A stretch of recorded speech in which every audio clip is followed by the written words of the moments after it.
Hello students. इस video में हम गैल्वेनिक सेल के बारे में पढ़ेंगे। तो शुरुआत करते हैं इलेक्ट्रोकेमिकल सेल से। जैसे कि मैं लास्ट वीडियो में पढ़ा हुआ था, इलेक्ट्रोकेमिकल सेल केमिकल एनर्जी को इलेक्ट्रिकल एनर्जी में या फिर इलेक्ट्रिकल एनर्जी को केमिकल एनर्जी में इंटरचेंज करते हैं। और जैसा कि हम जानते हैं कि इलेक्ट्रोकेमिकल सेल ये 2 टाइप के होते हैं, और इनमें जो हमारा फर्स्ट होता है वो होता है गैल्वेनिक और वोल्टाइक सेल, और सेकंड होता है इलेक्ट्रोलिटिक सेल। तो जो हमारा गैल्वेनिक या वोल्टाइक सेल होता है ये कुछ इस प्रकार से दिखता है। जो हमारा गैल्वेनिक सेल होता है ये स्पॉन्टेनियस रेडॉक्स रिएक्शन की केमिकल एनर्जी को इलेक्ट्रिकल एनर्जी में चेंज करता है। और जैसा कि इलेक्ट्रोलिटिक सेल जो इस प्रकार से दिखता है, ये इलेक्ट्रिकल एनर्जी को यूज़ करके नॉन स्पॉन्टेनियस रेडॉक्स रिएक्शन में चेंज कर देता है। और गैल्वेनिक सेल की चूँकि हमें बात करनी है, तो गैल्वेनिक सेल की थोड़ा स्ट्रक्चर हम जान लेते हैं। इसमें एक जिंक का एनोड होता है और जो कि अपने एक सोल्यूशन में रखा होता है। यहाँ पे हम जिंक का एनोड लेते हैं और उसको जिंक के सॉल्ट सोल्यूशन में डिप करके रखते हैं। और यहाँ पे जिंक के जो इलेक्ट्रॉन्स होते हैं ये अपने इलेक्ट्रॉन्स लॉस करके Zn आयन बनाता है, दैट मीन्स जिंक आयन बनाता है।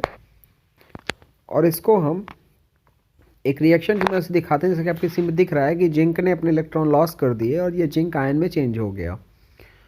और इसको हम रेडॉक्स कपल भी कह सकते हैं। और फिर हम बात करते हैं कैथोड की।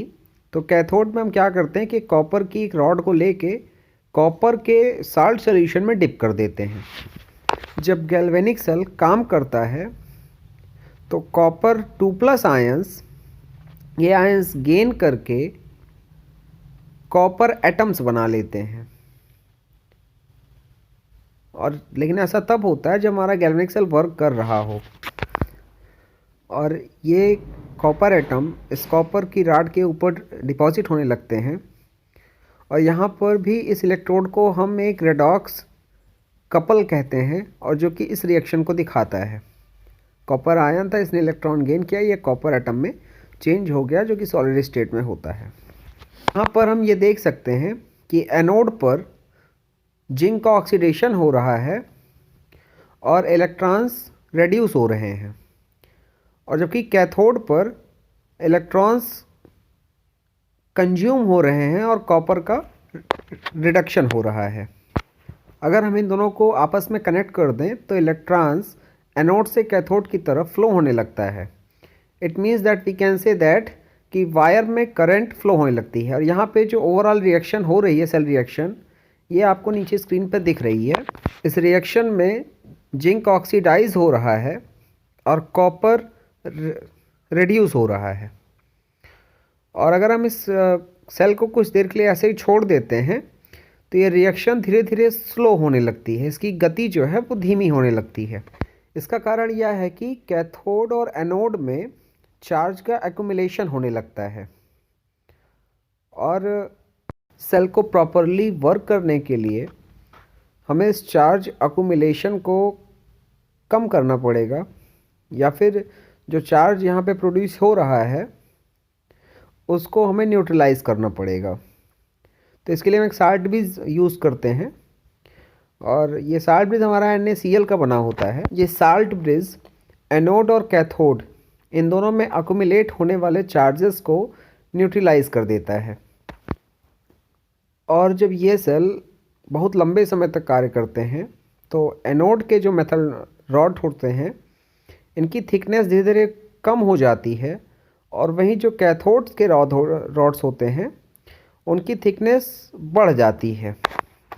यहाँ पे एनोड और कैथोड ये याद करने के लिए आपको एक मैं छोटी सी ट्रिक दे रहा हूँ।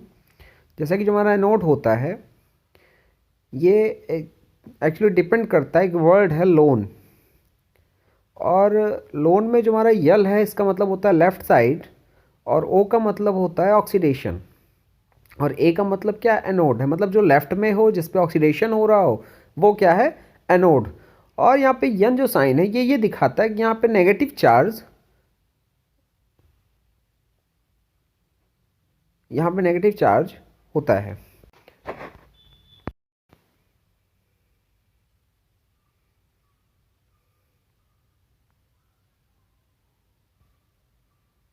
यहाँ पे साल्ट ब्रिज आता है। तो साल्ट ब्रिज एक्चुअली होता क्या है कि साल्ट ब्रिज एक यू शेप की एक ट्यूब होती है और जो केमिकली इनर्ट होती है। केमिकली इनर्ट का मतलब ये है कि ये सेल की रिएक्शन में पार्टिसिपेट नहीं करती है।